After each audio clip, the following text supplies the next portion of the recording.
Welcome, adventurers! Here on Damsels and Drunkards, I tell stories from my D&D sessions that I've DM'd over the years. If you've never played D&D before, fret not. You do not need knowledge of the game to enjoy the story. And for those of you out there who do play D&D, well, you'll get a few more Easter eggs to crack. So just kick back, grab yourself a nice mug of your preferred beverage, and let me tell you how a gnome sorcerer f***ed up my entire game.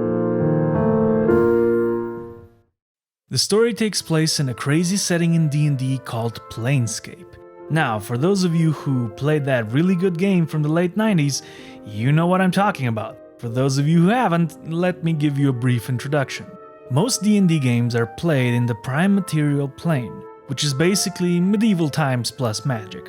But that's only the first and lowest plane of existence in the game. Then there's about 20 or so other planes of existence out there, all of which are pretty much their own universe. And that's Planescape. Those other planes. And in between those planes, somewhere in the space-time continuum, is Sigil, which kinda acts as the central hub for the setting.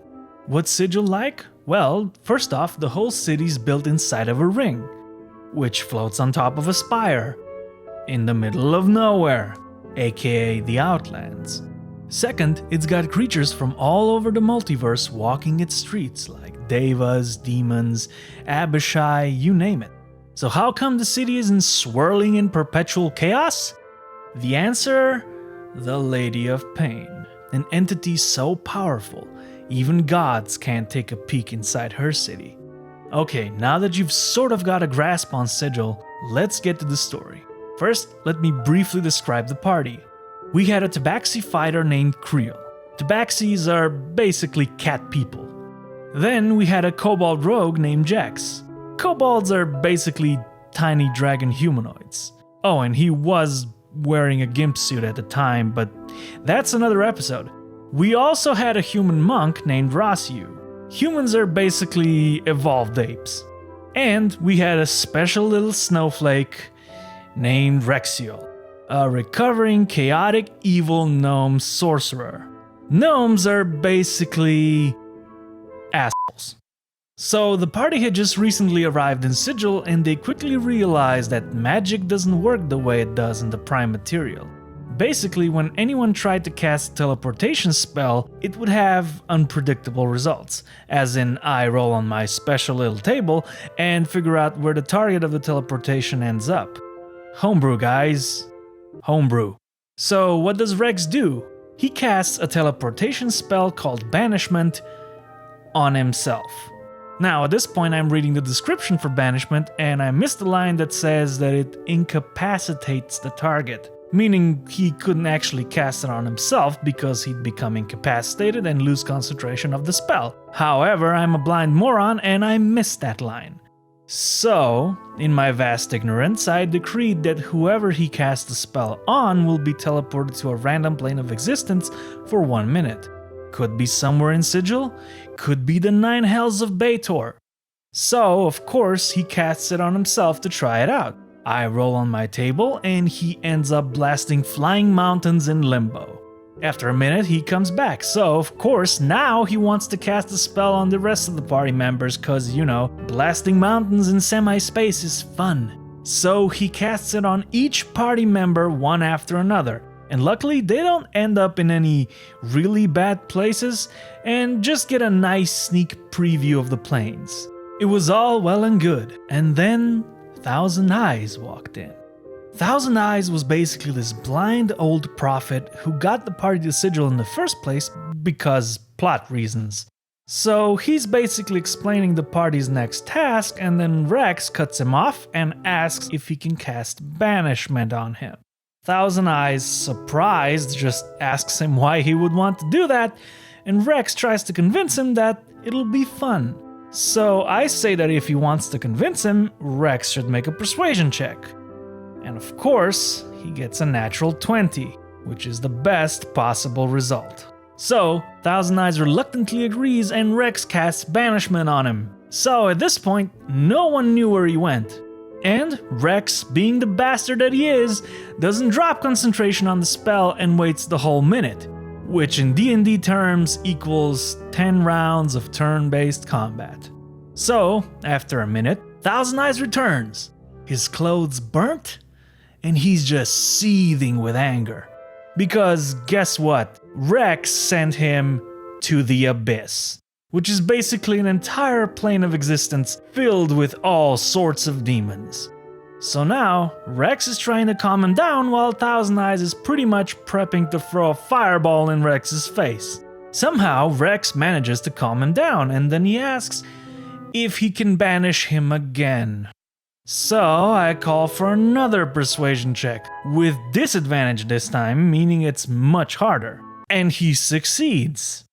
Again. So Thousand Eyes basically says that if Rex doesn't send him to a cozy vacation in Elysium, which is like the goodest and most relaxing of all the planes, he's gonna burn his nuts off. So Rex assures him that it will be fine and casts the spell. And in case it wasn't clear already, Rex has no control over where he can send people. He just convinced everybody he does. But before we figure out where Thousand Eyes went, let me introduce another NPC that was also in that room that day. Papa Bear. A werebear cleric who had a tendency to cast Bless on people while saying Papa Bless. So, you know, instant BFF of the party. So he's reclining on a chair on the other side of the room smoking a pipe. Now, usually, Papa Bear had medicinal herbs in his pipe. But this time, he got a different batch. And guess what? Rossiu had a weakness for the vices of the city, so he asks Papa Bear if he could take a toke from his pipe. Papa Bear hands him the pipe, and Rossiu inhales deeply. And it was at that moment he realized he f***ed up. Because what Papa Bear put in his pipe that day wasn't medicinal herbs, but razor vine. Now, for some of you old school nerds out there, you're probably going, oh shit. And you should be. You see, razor vine is a local flora that grows in Sigil. No one knows exactly where it comes from or why it grows there. They just know that if you touch it, it will wrap around your limbs and pierce you with its thorns, and good luck getting that shit off of your body.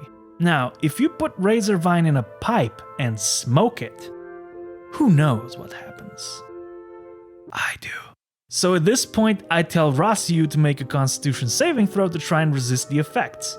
And Ross rolls a natural 1, which is the worst possible outcome.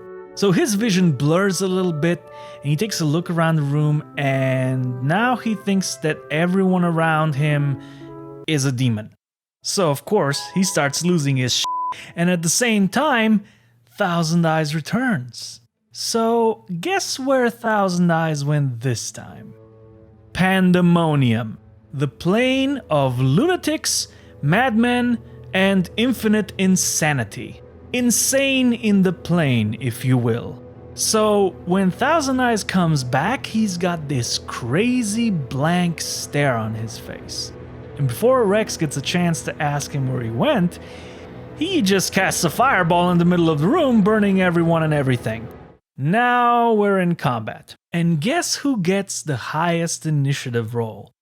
Rexiel. The little bastard gets to go first, and he casts Charm Person on Ross, who's frantically screaming on the other side of the room, tripping his balls off. So I tell Ross to make a wisdom saving throw to try and resist the spell, and yeah, you guessed it, natural 1. Again. So now Rex has control over a human monk killing machine. And this is where the little gnome sorcerer fell off the wagon and saw an opportunity to wipe the entire party.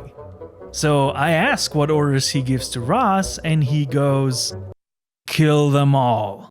Shit immediately hits the fan, and all of a sudden everybody's fighting everybody. A paranoid monk is going all Bruce Lee on the party members, barrels of planar ooze get broken, there's smoke and fire and chaos everywhere, and Papa Bear's still stoned as fuck in the corner singing I Shot the Sheriff. So long story short, Thousand Eyes steps into some planar ooze during the fight. He gets pulled by some ooze methods into the para-elemental plane of ooze, where he dissolves in the mush. Meanwhile, Creel gets killed by Rex's lightning bolt, and Rex gets taken out by Papa Bear's two were-kids, Claw and Snout. The remaining party members somehow manage to escape with Papa Bear, his kids, and Creel's dead body, battered and barely clinging to life, while Rex burns to ashes in the inferno. And that is the end of the story. Or is it? The campaign did continue after that, and if you want to see how the story went on after that session, let me know in the comment section and I'll whip up a new episode. The campaign is still going strong and I have many stories left to tell. I'm not sure exactly when the next video will be made, so I ask for your patience. In the meantime, if you have any questions, post them in the comment section and maybe I'll do a Q&A in the meantime. We'll see how it goes. See you next time on Damsels and Drunkards.